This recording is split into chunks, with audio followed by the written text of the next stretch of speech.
शानदार बात बताने जा रहा हूं, रोंगटे खड़े हो जाएंगे साहब। ध्यान से सुनिएगा, लोग बने रहिएगा। मैं बता रहा हूं, कोई लिखने की जरूरत नहीं है। जहां बैठे हैं ठहर जाए, जहां चल रहे हैं ठहर जाए। एरॉन ली रॉल्सन ली रॉल्सन एक 28 साल का नौजवान है। अमेरिका की सुनसान घाटी ब्लू जॉन कैनियन में क्लाइम कर रहा था। जब वो क्लाइम कर रहा था तो उसके हाथ में, दाहिने हाथ में 3 फीट का बड़ा पत्थर उसके दाहिने हाथ पे आके गिर गया। बहुत जद्दोजहद के बाद भी नहीं निकला। वो फंस गया था, इस तरह से फंसा था कि बहुत जद्दोजहद के बाद भी नहीं निकला। 127 घंटे के बाद भी जब उसका हाथ नहीं निकला, चीखते रहा, चिल्लाते रहा, मदद के लिए गुहार करते रहा कि भाई कोई तो मेरा हाथ निकाल दो। लेकिन ब्लू जॉन कैनियन की घाटी थोड़ी सुनसान जगह पे है। ये क्लाइंबर थे, माउंटेन क्लाइंबर है। एरॉन ली रॉल्सन एक माउंटेन क्लाइंबर है। जब कहीं से मदद की आशा खत्म हो गई साहब, जब सब खाना पानी सब खत्म हो गया, जब सब खत्म हो गया, तब एरॉन ने अपना हाथ फिर से एक बार देखा। एरॉन ने अपना हाथ फिर से देखा कि वो देखा कि इस बार मेरा दाहिना हाथ चट्टान के नीचे है। लेकिन इस बार उसने चट्टान को हटाने की कोशिश नहीं की। इस बार एरॉन ने एक अद्भुत फैसला लिया और उसने अपने बैग से एक धारदार हथियार निकाला। साथियों, एकदम सत्य घटना है, इसको आप गूगल कीजिएगा। एरॉन ने एक अद्भुत फैसला लिया साहब। उसने अपने बैग से एक धारदार हथियार निकाला और 1 घंटे तक अपने हाथ को काटते रहा।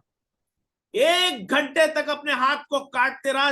वो भयंकर दर्द से चीखता रहा, चिल्लाते रहा, असहनीय पीड़ा सहकर भी 1 घंटे बाद एरॉन ने अपने आप को उस पत्थर से आजाद कर लिया। सर, 126 घंटे तक वो किसी मदद की आशा में जी रहा था सर, कि कोई आएगा और मेरे को इस पत्थर से आजाद करेगा। 126 घंटे तक जब उसको समझ में आ गया कि अब मेरी जान जा सकती है, अब मेरे पास कोई रास्ता नहीं है, तो उसने अपने बैग से धारदार हथियार निकाला और 1 घंटे तक अपने हाथ को, सोचिए आपको एक छोटा सा पिन चुभ जाए, एक हाथ मतलब सब्जी काटते समय चाकू लग जाए तो कितना भयंकर दर्द होता है।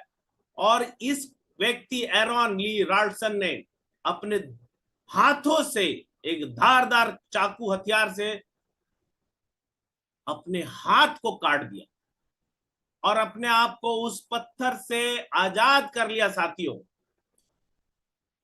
साथियों 126 घंटे तक, ध्यान से सुनिएगा तो ये आपको सीखने वाली बात है। ये असली चट्टान है जहां पे एरॉन रॉल्सन के बीच में हाथ फंस गया था और इस तरह की चीज थी। 126 घंटे तक किसी की मदद की आस लगाए एरॉन चीखता रहा, किसी की मदद आ जाए। मतलब 5 दिन? कोई मदद के लिए नहीं आया साहब, मतलब कोई 5 दिन? मदद के लिए नहीं आया साहब। एरॉन समझ गए कि अपनी मदद खुद करनी होगी। इस तरह एरॉन अपने दाहिना हाथ कटकर उस पत्थर की कैद से मुक्त हुआ।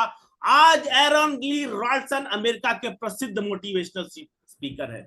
यदि वो उस दिन इसी आस में लगाए रहते कि कोई आएगा और मुझे मदद करेगा, कोई आएगा मेरे को इस पत्थर के चंगुल से आजाद करेगा साथियों, तो वो अपने प्राण त्याग देते। लेकिन कोई मदद के लिए नहीं आता मेरे दोस्त।